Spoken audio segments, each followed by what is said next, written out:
Hello everybody and welcome back to another episode of an Irish knitting podcast.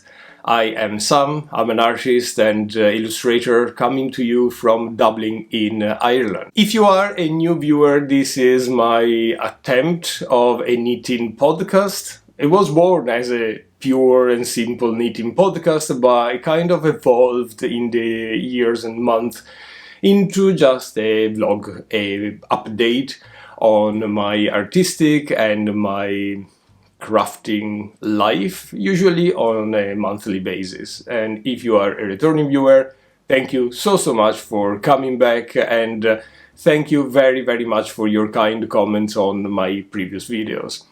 I haven't filmed a lot in the past month or two. I know I missed an update, but I will tell you everything in a second. So, what do we have today on the show? Well, I have been through a bit of a summer blue when it comes to knitting, so we have a couple of unraveled work, and there is a spoiler alert in this picture here, in this frame. We have a couple of new works in progresses, brand new. And what else? Books updates. And yeah, I've been asked to make cherry scones. So I'll bring you with me in the kitchen and we'll see if we can together make cherry scones. But that will come later on. So let's start with knitting and the story of very sad unraveled works. The spoiler alert is what I'm wearing. It's extremely hot, by the way. I need to talk about this, take it off, because otherwise I melt. Anyway, if you recognize the yarn, this was meant to become a very lovely cable sweater, jumper. The pattern was the Serena sweater by Cookie the Knitter. So, my last episode I went all the way down to, I think, the end of the body or something like that, or very close to the end of the body. So, I am silly enough that I haven't done a swatch before starting knitting. Because I've knitted before Cookies the Knitter patterns, I kind of thought, which is silly once again, that would be okay just to follow my previous cast on for other patterns that came out very well and all the specification there. Anyway, knitted to the end of the body and it was way too small. I could have tried to stretch the cable a little bit, but I would have compromised into the, structure of the cable themselves. And then, a cable jumper is quite clingy on you if you don't make an oversized one. And it shows everything, which I absolutely do not want. Anyway, I was drawn to the conclusion that for my mental sanity it would have been better to just unravel it and forget it for a while. So, at the beginning of last month, I took the decision. I unraveled about a month or two of work on those cables, very complicated cables, quite easy to make, but it took a little bit of time to get through the idea of those intricacies, if you know what I mean. I unraveled and I got with a massive ball of yarn, about 9 balls of Peer Gynt, all bundled together in a big ball. I put it there in my stash of yarn and it kept buzzing behind me. The fact that I unraveled, that I spent months and months on a project and it turned into nothing but a ball of yarn. So almost immediately, like literally in the morning I unraveled, in the evening I was casting on. I casted on this beauty here that I'm showing you on screen now. This is a wonderful jumper that I have knitted before myself. This is the In Stillness number 2 by Alicia Plummer. It's a wonderful, wonderful, simple jumper built with the contiguous method, so you cast on the shoulder pad and the back, and then eventually you increase and you join into the front. We do have a nice little motif on the front and on the back with raglan increases. It's a top-down jumper. Now, I knitted this before and I knew that the original one suits me perfectly well. The original was knitted in drops. Oh, I forgot. It's the drops DK Worsted yarn that is made with alpaca. It will come to me. It doesn't right now. But it's a gorgeous jumper. I have it back in Italy at my family's house, just because winters over there are very, very cold, snows a lot, and it's a perfect northern Italian weather jumper for the winter. And I kind of was missing that, and as well I knew that I needed an instant gratification, something that suits me well, that was easy to knit after spending all that amount of time on a cable jumper. And here is the result. It's absolutely perfect and I love it. The yarn is Peer Gynt by Sandnes Garn, which is a DK 100% Norwegian wool in this beautiful navy color. I blocked this and I think it does need another blockage, and I have issues here on the sleeve situation. I think I blocked it a bit too aggressively, and you can see the shoulder cup kind of popping up a little bit here, which is something I don't want. So with another little block, this will turn out super fantastically. It's a pattern that I would recommend, and the designer is absolutely amazing. It's very well written, super simple to knit. You can customize it as you wish. I think I haven't customized anything, to be honest, here. Or I haven't done any modification. And it works perfectly well every single time. So this teaches me that although I unraveled the jumper, it actually turned out into something that I am happy to wear and to have in my wardrobe for the winter to come. So let me take this off because it's so warm today, and we'll go on with the works in progresses. So I am back. That jumper was a very good sanity check on me, just to understand even if you work for months and months on a project, it's fine to unravel. I should have checked the gauge beforehand. It's just that A, I'm lazy, and B, knitting is a pleasure and I don't have time to spend hours on a square piece that probably would be useless anyway, because my gauge changes depending on the weather outside. Anyway, I recommend you to swatch if you don't feel like me, but yeah, a sanity check is fine to unravel. It took me about 2 weeks to knit, from the beginning of August, more or less the second week of August, all the way up to the third week of August. And I wanted it done before I got my break for holidays. Holiday-wise, I went to Spain for 2 weeks. It was absolutely great. So much food.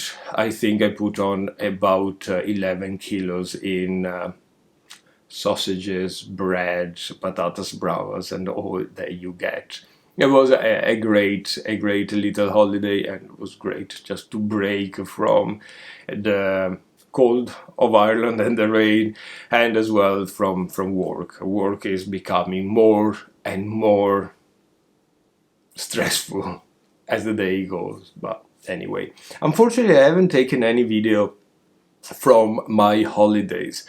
If you want to see some of the photos or stories, check out my Instagram account at Irish Farm Art, altogether, Irish Farm Art. I share there my art especially, but as well some of my life update. Let's go on with the next big unraveling. Here we go. So, if you recognize the yarn once again, this was born to be a zipper sweater light by Petite Knit.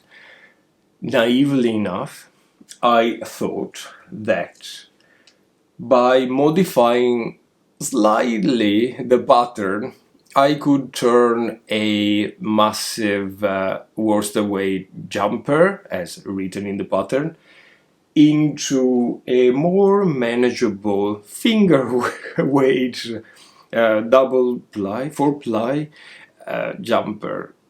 The gauge was kind of 3 times the one that was suggested in the pattern. So I even didn't bother to swatch. I took the stitch count that is the closer to my 240 rule at the waistband situation.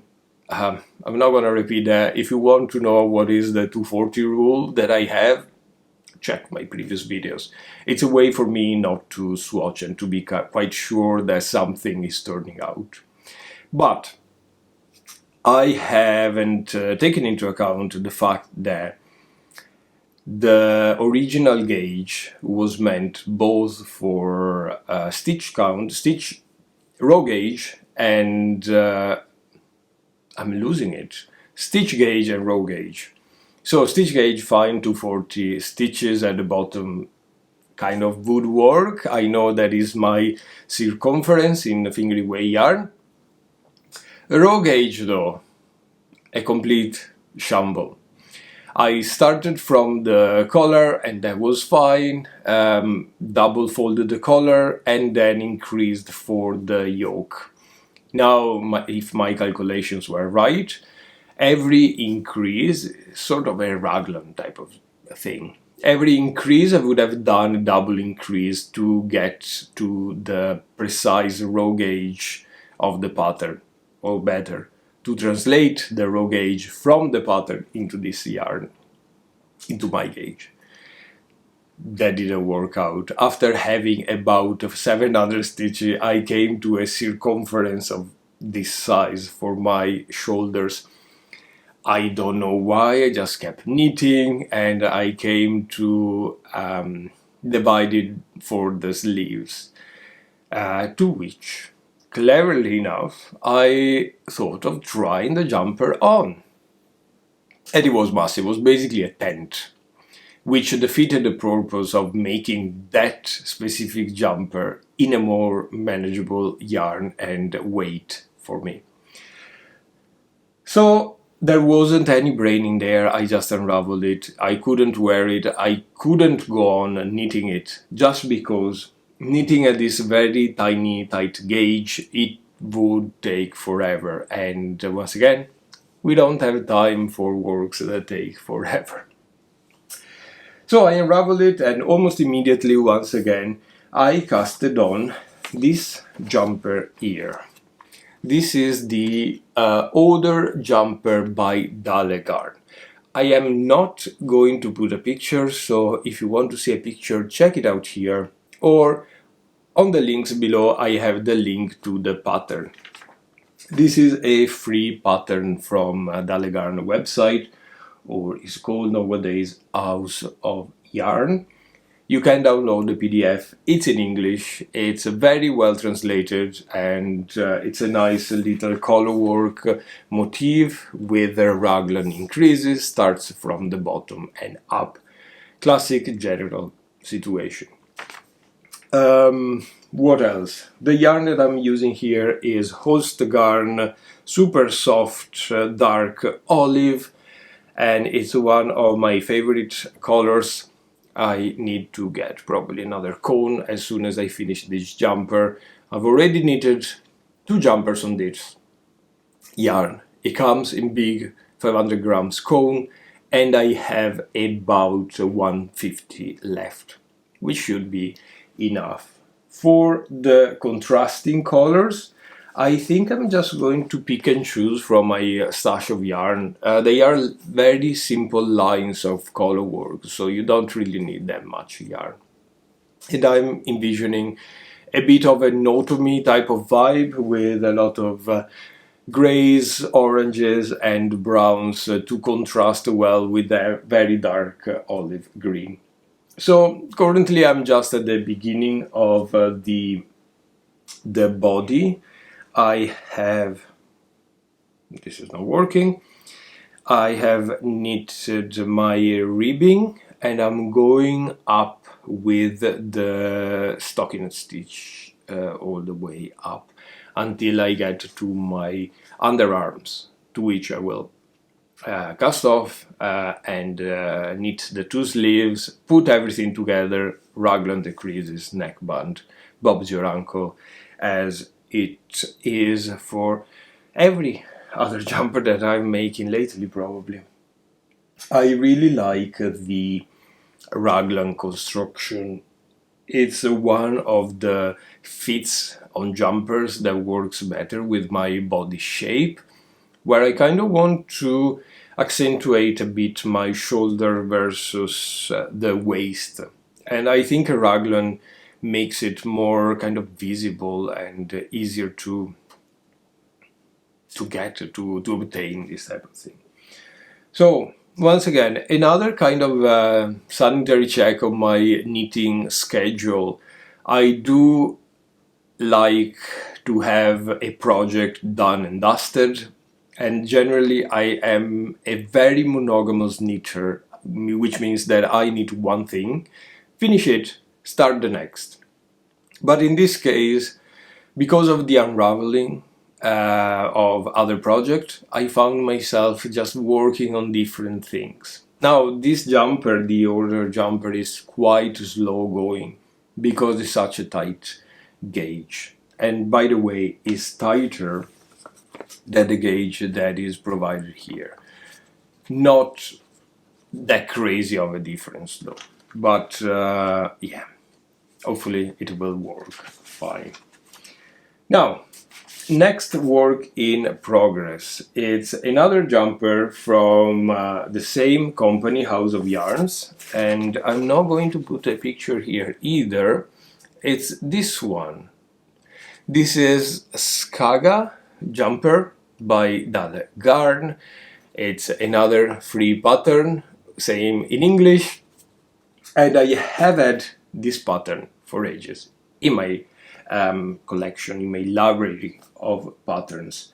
It's once again a simple bottom up jumper knitted with a raglan increases and a piece of Colorwork on the top. I know, super boring. It's the second one that I'm making in a row, same exact construction, different yarn weight and different colors.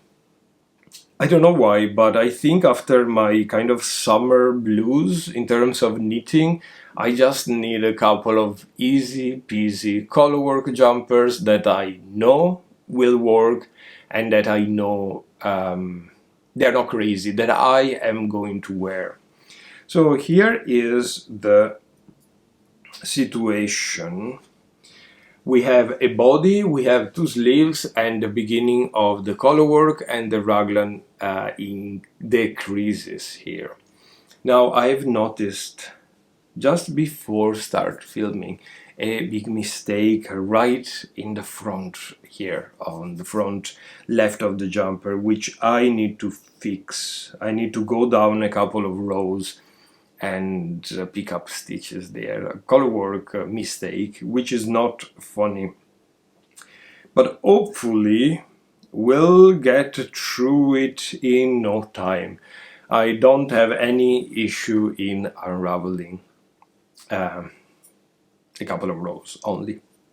Anyway, yarns that I'm using is this gray yarn, which is Drops Daisy. So Drops Daisy is a merino yarn non-superwash. Means that he doesn't have the machine work in terms of in the time of spinning, I suppose, that makes it safe in the washing machine.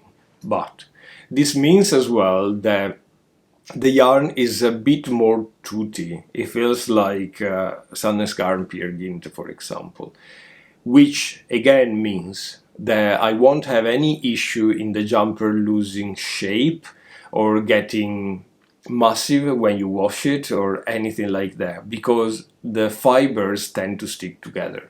Sorry, I noticed there is a big ray of sun.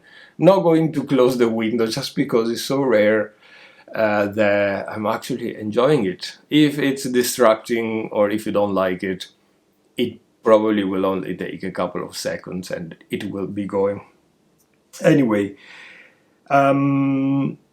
yes, Drops Daisy. I got a big stash of Drops Daisy after I have knitted a cable sweater with it.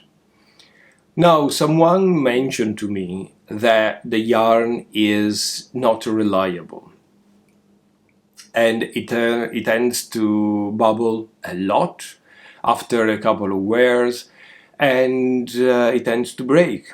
Now, I haven't experienced that myself. The cable jumper that I have held up very well. I wear it quite often and the yarn is not that bad. But this comment, which shows you how bad the internet is, lingered in my mind so much. And before receiving this comment, I actually purchased another jumper quantity of this yarn, which stayed in my stash for months and months and months, just because I had this comment in my mind and I didn't want to use it for a jumper that probably would get ruined. So I really don't like to get yarn lingering in my stash, and that was a bit of a pain in the neck for me. So I took the plunge. I decided not to listen to the comment and I casted on this jumper, A, to get rid of the yarn, and B, because I still think it's a gorgeous yarn, and the combination of the dark grey and the light grey and the dark green works very, very well. The dark grey is the rest of a bowl of Sandnes Peer Gynt that it was just there, and I hope this will get me through the Colorwork. If not, I might need to decide if using another color or indeed purchase another bowl. We will see. Once again, Skaga jumper by Dallegarn. I'm not sponsored by Dallegarn, but I really find their patterns are super, super beautiful, and they are all free, so why not? The vast majority is in English. Some of them are in Norwegian or Swedish, which take nothing to translate with Google Translator or other AI tools on the internet. So yeah, why not to take advantage? Right. I think that is it in terms of knitting. I haven't done anything else, to be honest. I kind of got myself into a schedule of dividing my day in different activities. So I don't know if you're even interested in this, but I wake up very early in the morning, about 5:30/6. I make breakfast, I watch the news, and while I watch the news, I knit for about half an hour, 45 minutes. Then I change, I go to the gym or for a run, depending on the weather. come back, which is about 8, I spend an hour exercising my Latin language, because if you follow my channel, I have started to relearn Latin. I finished a proper structured course, and now I'm just maintaining and kind of getting a little bit deeper into the rules of the language. So I got myself a couple of original Latin books, but not original, but books written in Latin, and I am translating those page by page from 8 to 9 in the morning. Then it's work until kind of 5, 6 in the evening, and I either go for a run or make some dinner. If I don't go for a run, I make dinner. If I go for a run, I make dinner later. You get it. Take a shower back there. And I like to watch an hour of television after dinner, in which I generally knit. So we'll get through about an hour and a half / 2 hours a day of knitting, which allows me to get through a little bit of knitting. Not as much as I kind of wished, but a bit. After that, I kind of decided to spend the evenings reading. So let's say 8:30 to 9:30, 10, I read. And then, depending on what the situation is, I watch a bit of television, a show, or I go to bed, or I do something else, or I paint. That's my day. So, segues to this. It's a book situation. I like to give you an update on my books every now and then, because I think it's becoming, in the last 2 years, a big part of my life. I used to read a lot before university, like when I was, 16, 18, 19, 20, and then university came and destroyed everything for me. Not just my life and the future. Becoming a lawyer, studying law and becoming a lawyer is not probably the life that my younger me would have hoped for or enjoyed. But the point is not that lawyering or being a lawyer pays the bills, and it's an interesting enough subject. But in terms of reading, every time I picked up a book, from when I started uni till a couple of years ago, actually, every time I pick up a book that wasn't a law book, I felt guilty, a massive fear of guilt. And therefore, I kind of stopped completely my reading. But since last year, I made a conscious decision to actually read and to set up some time during the day for my reading. So in these episodes, I kind of always have a segment on the books that I've read, and we have a couple of months of reading here. It's not that much, because between holidays and everything, I really didn't spend much time on the books, but we get quite a few. So the ones that I have read during the couple of months that I haven't spoken to you are all historical books. First of all, we have this one, which is from Marc Bloch. Marc Bloch was an historian from, I think was French.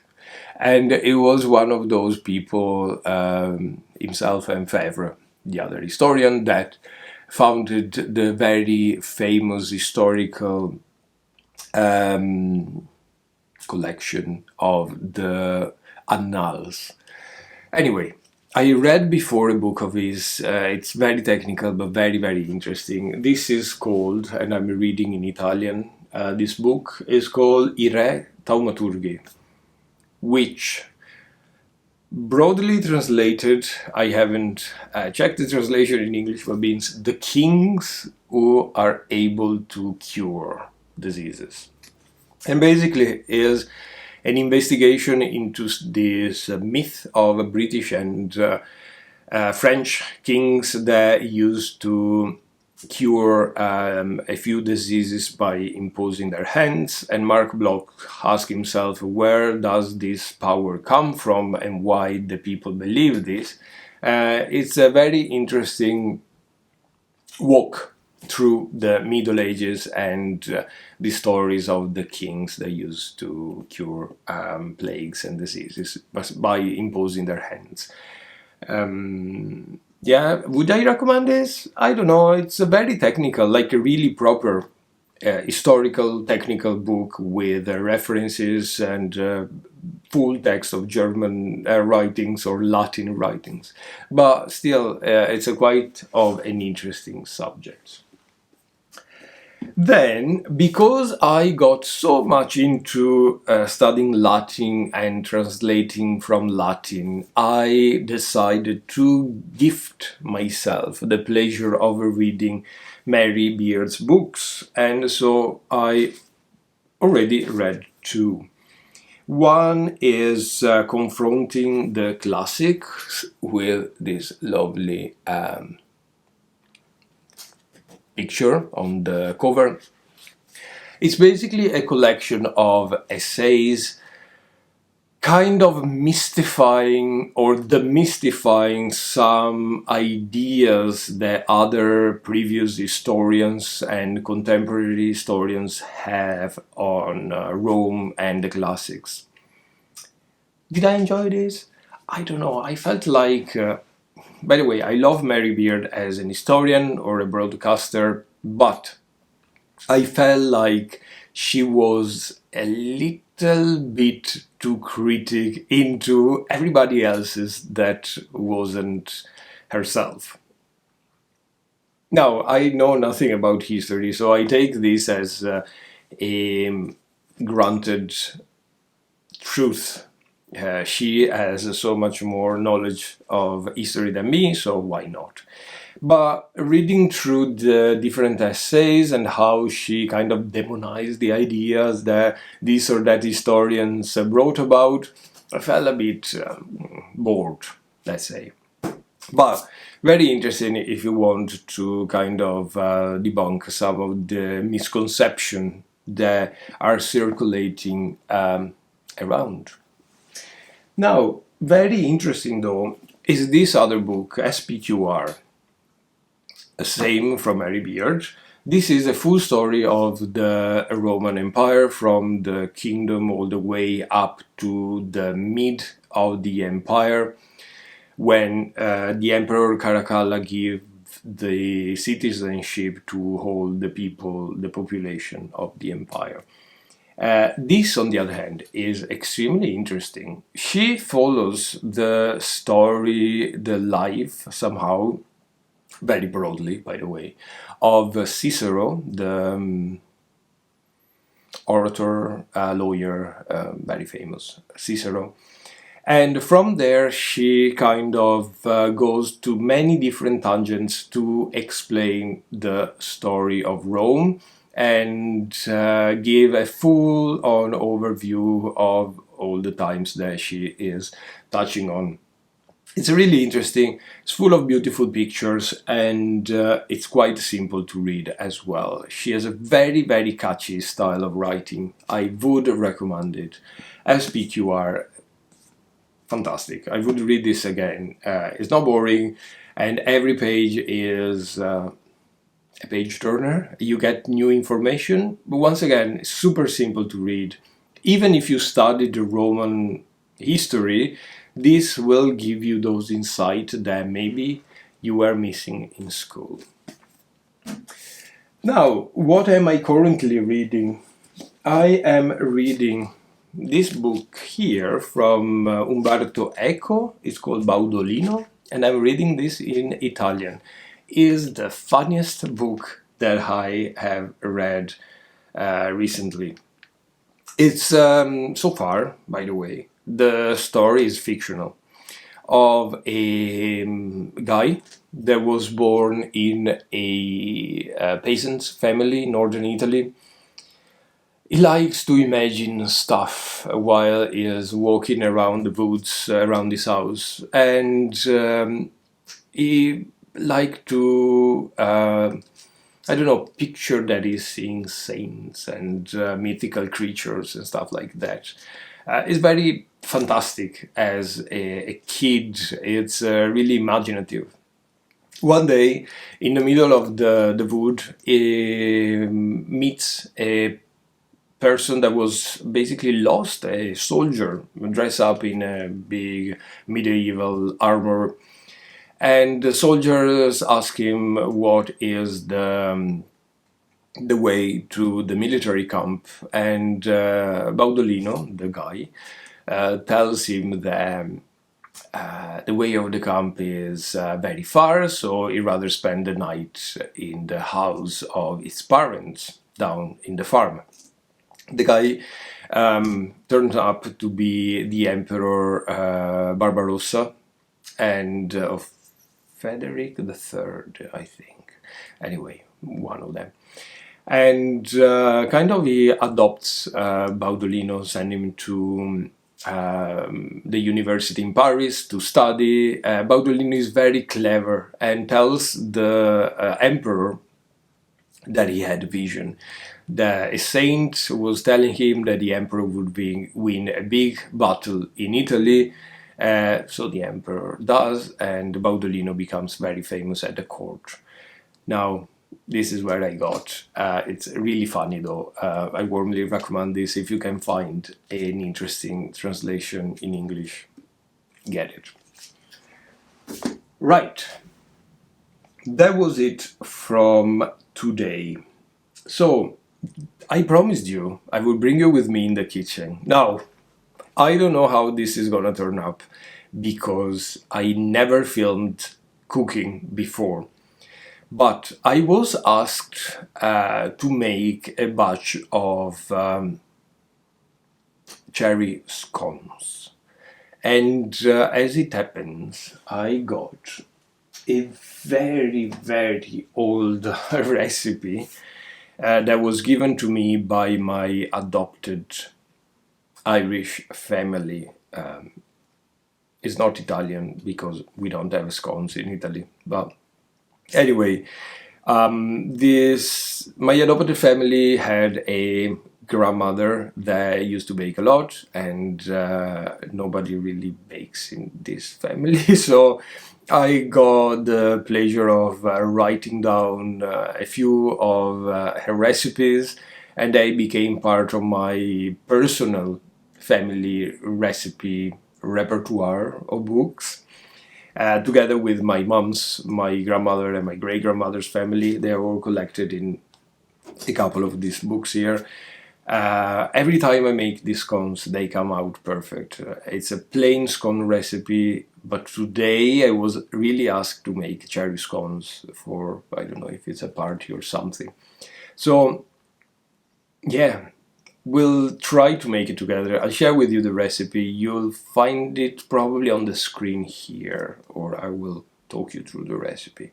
So let's just get started. So the first thing that we want to do is to measure, wash and cut about 100 grams of Glacè cherry, are they called? I don't know if I should have used fresh cherries, but I don't think so. Every recipe I looked up for cherry scones, they talk about glacé cherry. Now I'm making about 350 grams of flour, which will take 100 grams of cherries, as per other recipes, I don't know. And everybody tells you to wash them. So, who am I to discuss that? I'm going to wash them.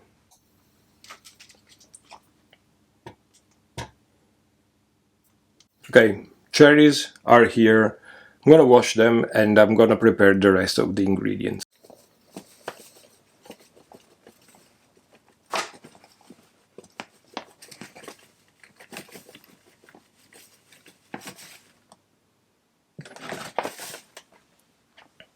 A teaspoon of bicarbonate of soda and a teaspoon of baking powder.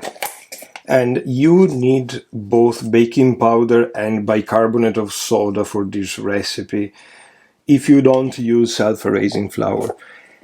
And I was told specifically to use both, so who am I not to do that?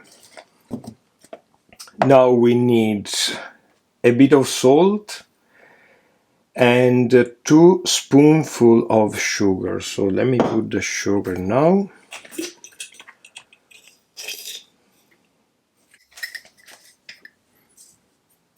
Now, because I am Italian, I was raised by using vanillina, which is a vanilla extract powder. You don't find this in Ireland or abroad, as I'm aware, but this works absolutely fantastically. Now, we need 100 grams of butter, so I'm going to get the butter straight out of the fridge and cut it in chunks into this bowl. So what I was told is actually to take the stick of butter and cut it in kind of small chunks like this until you get to the 100 grams. That was probably a bit too big. Now, while the butter is still cold, with your hands you just go in and kind of make a bit of crumbs of butter by squishing the flour together with the butter. You don't want to get a dough, but a bit of a sand type of situation. Now I want to close the camera, but my hands are completely full of dust, so that will need to wait, and you will probably have to watch the entire thing. So when it's all looking like a bit of sand, now it's time to pop this bowl into the fridge and start mixing the wet ingredients. As wet ingredients go, we have 1 egg, which is very large indeed, and 200 milliliters of milk. Right. You mix the egg and the milk together, and after this is mixed, what you want to do, but just after, is to squeeze a lemon. So I said after because otherwise the milk will curdle with the lemon juice, and you just want to avoid that. The lemon, as I understand, helps to activate the baking powder and the baking soda in the thing. So let me get back the bowl and then we can start mixing. Here we go. The bowl has been left in the fridge to kind of allow the butter to still be very cold. We put all our egg and flour mix, and then with our spoon we just mix everything together. You don't want to mix too much at this stage, otherwise they become bread rather than scones. Actually, I was taught to mix with a knife rather. Well, there we go. Okay, this is the mix. I'm gonna put the oven on and 180 Celsius and start folding this and cutting them, and then we can bake them. By the way, I forgot the cherries, so this is the moment to put the cherries. A bit of a sprinkle of flour for the cherries to stick, and then I take my cherries that have been washed and into the mix they go. Another very quick mix, and I think we are sorted. You want quite a bit of flour because it's a kind of a sticky mess. And then pop on the mix, some more flour on the top, and just squash it down a little bit with your hands and with a rolling pin. Now, important piece of this whole process is to fold this dough enough. So I'm going to just lower it a bit again. Fold it enough once, and that's it. Now what you want to achieve is about 2 fingers high, 2 centimeters high. You get your cutter, dust it in flour, and then cut through the scones at the very edge as you can, because you don't want to rework your dough once again. And that's basically it. So what you have here is about 12 buns, 12 scones. What I like to do is to give it a little bit of an egg wash, just beaten eggs, and stick them into the oven and hope for the best. They cook for about 20 minutes at 180 and they should rise nicely. I will, of course, update you later with the result. So I'm here updating you on the scone situation. I'm actually holding my phone with my hand, hence the shaking thing and probably the audio difference. But the camera is busy in uploading the video on the computer, so I really want this video to get up, and here we go. Let me show you the result on the scones and I'll say goodbye. So here they are. Absolutely glorious. I think this one is the best looking of everybody, and hopefully they are as well quite nice to eat. Thank you so much for watching, and if you made these cones with me, please share your picture with me on Instagram. I'll be really happy to see. And once again, thank you very much for staying with me today. Bye.